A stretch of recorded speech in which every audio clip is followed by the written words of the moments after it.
हमारे सामने देखिए एक क्वेश्चन लिखा हुआ है कि 200 ग्राम जल में कितने प्रोटॉन, न्यूट्रॉन तथा इलेक्ट्रॉन हैं। आवोगाद्रो संख्या यहाँ पे दी गई हुई है इतने प्रति ग्राम अणु। इसका मतलब ये हुआ है कि 1 ग्राम अणु में इतने जल के अणु शामिल होते हैं। यहाँ इसे समझने के लिए देखिए जल को हम लोग H2O से दिखाते हैं, ठीक है। जहाँ ये हाइड्रोजन का परमाणु है, हाइड्रोजन के परमाणु में देखिए बेटा, एक हाइड्रोजन के परमाणु की अगर बात करें तो एक हाइड्रोजन के परमाणु में क्या होता है, यहाँ पे समझिए, एक हाइड्रोजन के परमाणु में एक प्रोटॉन होता है, एक क्या होता है, प्रोटॉन होता है, और एक ही इलेक्ट्रॉन होता है, एक ही क्या होता है, इलेक्ट्रॉन होता है। अब ऑक्सीजन की बात करें, ऑक्सीजन के परमाणु में क्या होता है, ऑक्सीजन के परमाणु में 8 प्रोटॉन होते हैं, 8 इलेक्ट्रॉन होते हैं, 8 क्या होंगे, इलेक्ट्रॉन, और 8 ही न्यूट्रॉन इसमें शामिल होते हैं, 8 ही क्या होते हैं, न्यूट्रॉन होते हैं, ठीक बेटा। तो ऑक्सीजन में 8 न्यूट्रॉन, 8 प्रोटॉन, 8 इलेक्ट्रॉन, और इसमें देखिए बेटा एक इलेक्ट्रॉन एक प्रोटॉन, इसमें न्यूट्रॉन 0 रहता है ना।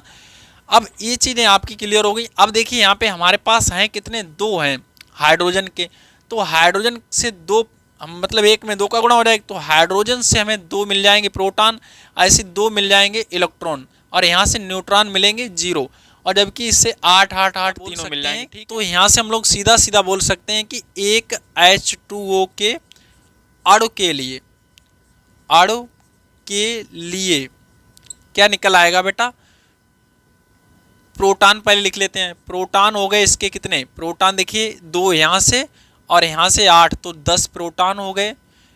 और यहाँ से अब देख लेते हैं न्यूट्रॉन, तो न्यूट्रॉन कितने हो जाएंगे बेटा, ऑक्सीजन के 8, इसके तो मिलना नहीं, तो न्यूट्रॉन 8 ही रहे। इलेक्ट्रॉन देख लेते हैं बेटा, 2 उसके हाइड्रोजन के, 8 उसके, तो 10 इलेक्ट्रॉन हो गए।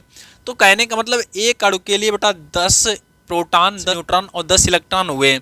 अब यहाँ पे हम लोग समझेंगे चीज़ों को, ये तो सिर्फ एक अणु के लिए निकला। अब देखिए बात को ये समझिए बेटा कि जो जल होता है उसका 1 ग्राम अणुभार बराबर होता है, 1 ग्राम अणुभार जो होता है वो किसके बराबर, 18 ग्राम के बराबर होता है। तो जल का क्या बेटा, जल का 1 ग्राम अणुभार, 1 ग्राम अणुभार जो होता है वो होता है 18 ग्राम के बराबर, ठीक है। तो कहने का मतलब, अणुभार का मतलब ये हुआ कि बेटा 18 ग्राम में इतने अणु शामिल होंगे जल के। तब 18 ग्राम जल में अणुओं की संख्या, अणुओं की संख्या जो किसके बराबर हो जाएगी, इसके बराबर 6.02 इंटू 10 पावर 23 है ना। इतने अणु हो गए 18 ग्राम में। तो इसका मतलब बेटा 1 ग्राम में कितने हो जाएंगे, 1 ग्राम में अणुओं की संख्या, अणुओं की संख्या जो बेटा निकले आएगी कितनी होगी, देखिए यहाँ पे समझिए, 1 ग्राम में अणुओं की संख्या 18 का इसमें क्या लगा देंगे, भाग 6.02 इंटू 10⁻23। तो इसमें जब हम लोग भाग लगाएंगे तो बटे में क्या हो जाएगी, हमारे 18 आ जाएंगे यहाँ पे, ठीक है। अब हमें चाहिए कितने में, 200 ग्राम में। तब 200 ग्राम में अणुओं की संख्या बराबर, तो इसमें 200 का मल्टीप्लाई कर दिया, कितने का मल्टीप्लाई कर देंगे, 200 से, ठीक है। तो इसे बेटा सॉल्व कर लेंगे। तो हम इसे सॉल्व करेंगे, यहाँ से देखिए इससे काट दिया हमने तो हमारा हो गया 100, और इसे काट दिया कितना हो गया 9। 100 का जब इसमें गुणा करेंगे तो 602/9 गुणा 10 पे पावर हो गया 23, है ना। इसका इसमें भाग लगाइए बेटा, तो कुछ ऐसा आ जाएगा 6, कितना आएगा देखिए यहाँ पे लगाते हैं भाग, 6.9, तो 6 9 54, फिर 6 9 6 बार फिर चला जाएगा। इसके बाद आप लगा के देख लेना, ठीक है, लग जाएगा इतना। और 1 दशमलव और इधर बढ़ा लेते तो यहाँ पे 24 हो जाती पावरें।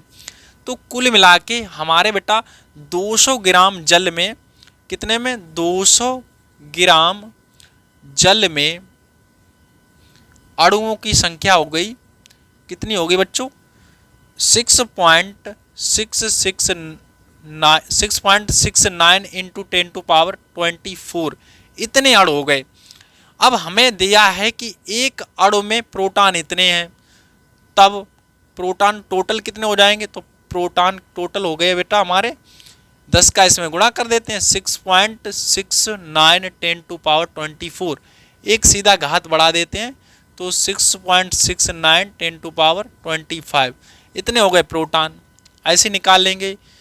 न्यूट्रॉन में 8 का गुणा कर देंगे, इलेक्ट्रॉन तो इतने ही निकलेंगे। इलेक्ट्रॉन कितने निकलेंगे 8 गुणे 6.69 10⁻24 तो इसमें कर दीजिए 8 का गुणा तो कितना हो जाएगा 8 ने 72 का 2 हासिल 7 हो गई तो 8 पंचाले 8 संग 48 48 और 7 हमारा कितना हो जाएगा 55 तो 8 संग 48 48 और 5 हमारा हो जाएगा कितना हो जाएगा 53 और यहाँ पे 2 के बाद कैरी तो एक और इधर बढ़ा लेंगे तो यहाँ पे कर लेंगे 25 कर लेंगे इस तरह से। ठीक है बेटा, तो ये निकल आए हमारे किसकी संख्या ये संख्या हमारी न्यूट्रॉनों की निकली। किसकी निकली है न्यूट्रॉनों की संख्या, क्योंकि न्यूट्रॉन एक अणु में न्यूट्रॉन थे 8 और टोटल अणु निकले इतने तो इसमें 8 का गुणा कर दिया। ठीक है, प्रोटॉन तो इतने ही होंगे और इलेक्ट्रॉन भी इसके बराबर ही होंगे। लिख देते हैं इलेक्ट्रॉन भी, तो इलेक्ट्रॉन 10 गुणे